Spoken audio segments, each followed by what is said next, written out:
Thank you, Peter. It is a great privilege and honor to have the opportunity to speak with you today and to have the opportunity to come to Australia for the first time and to meet so many interesting people with shared intellectual interests and concerns about improving public policy.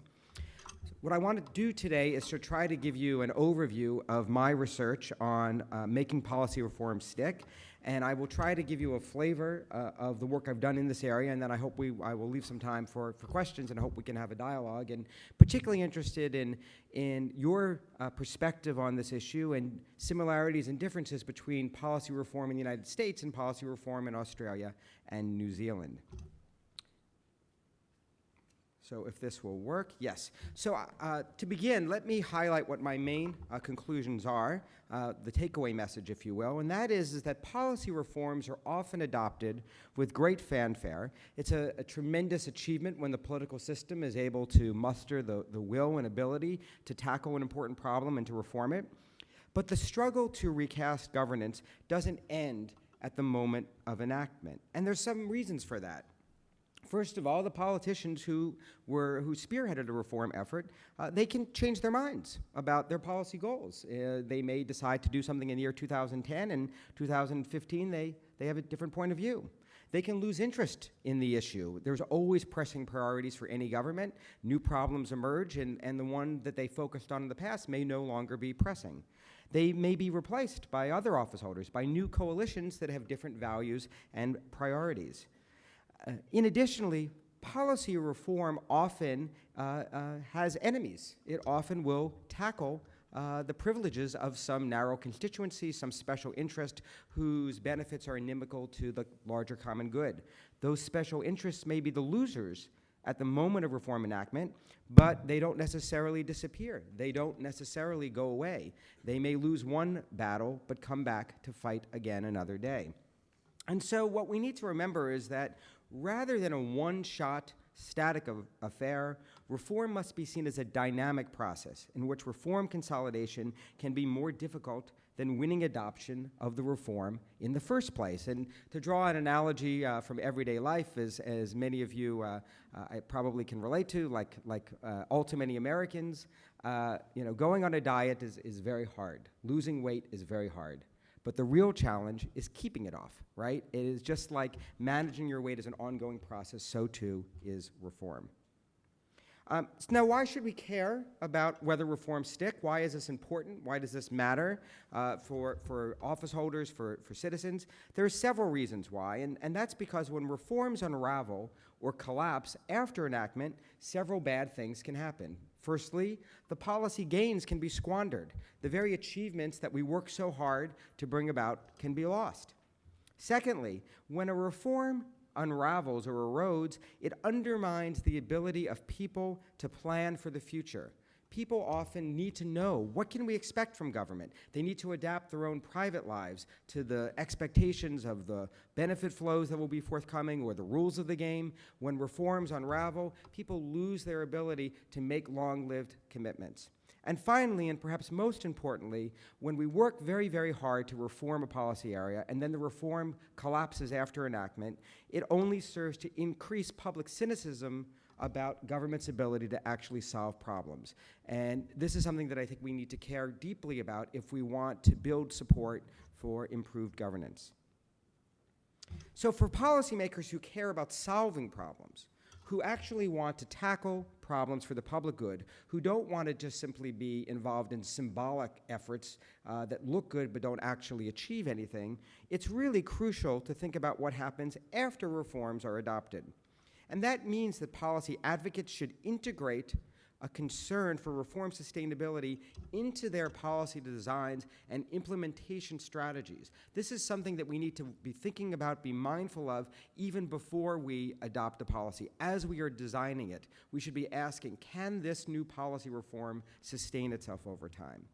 And it also means that policy evaluators should emphasize sustainability as a criterion, both in assessing reform proposals prospectively, when people are asking whether this is a good idea, whether this is worth my minister's effort and time and attention. That's one question that should be asked. Is this reform going to be sustainable?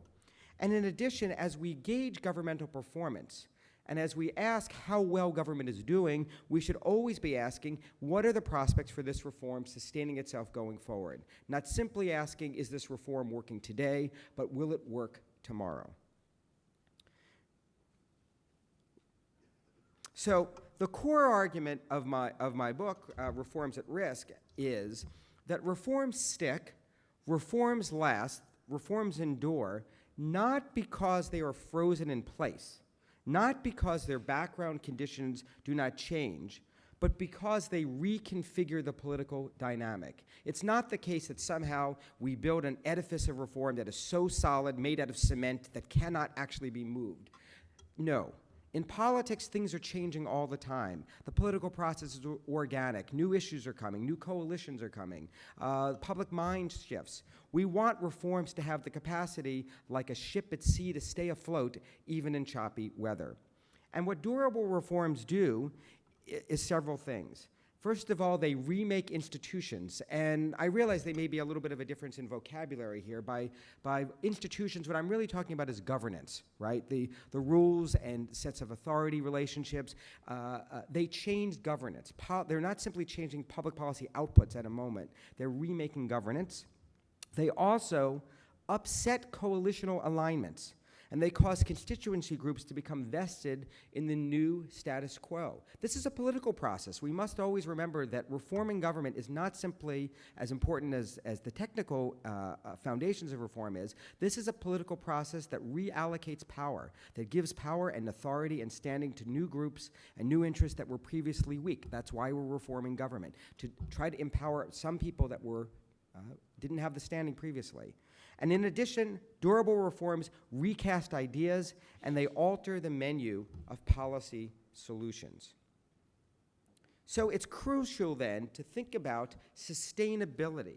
And by that I mean the capacity of a reform to maintain its structural integrity and to use its core principles to guide its course amid inevitable pressures for change. And what sustainability entails, then, is much more than simply assembling a new policy machine and making it run, which is, of course, the fundamental challenge of any implementation effort, but rather remaking the political context in which subsequent policy decisions are made. That reform, its existence, changes the way politics plays out, changes the debate, causes new arguments to have standing that previously didn't, caused old arguments that were once won the day no longer to be as persuasive. This is a very powerful thing, and it's not surprising that many reforms lack the capacity to do these things. This is not an easy set of tasks. And to briefly begin to get into what I mean by some of these concepts, let me talk here about the unraveling of one very important landmark United States reform, and that is the Tax Reform Act of 1986. This was an effort at the federal level to broaden the tax base, to eliminate many special tax loopholes that favored various narrow constituency interests, the oil industry and realtors and all of these narrow entrenched interests that were getting favorable treatment from the government. But the result was a tax code that was so filled with special tax loopholes that overall rates for ordinary Americans had to be higher than they otherwise would if the tax base had been broader. And this was a tremendous achievement. It collapsed 14 tax brackets into 2, eliminated something like $500 billion in tax breaks for various narrow interests, and it shut down tax shelters for high-income individuals. And this was an incredible bipartisan reform in the United States, really an illustration of American policymaking at its very best. And just to give you a flavor of that, here we have Ronald Reagan, who was president when the Tax Reform Act of '86 was signed, calling it, I think quite accurately, the best anti-poverty bill, the best pro-family measure, the best job creation bill ever to come out of Congress of the United States. And the more liberal New York Times editorialized, "At last, it's a day to stop and take unashamed satisfaction on the triumph of the whole over the parts." Well, tremendous reform achievement, and it's one that politicians worked extremely hard for, including the chairman of the House Ways and Means Committee, Dan Rostenkowski, that I just saw in the paper has just passed away in the last day. And here was the moment when this landmark reform that was the result of multiple years of struggle was signed. There's Ronald Reagan signing the bill, and behind him is, there he is, Dan Rostenkowski, who just died, Bob Dole, Treasury Secretary Regan, and others.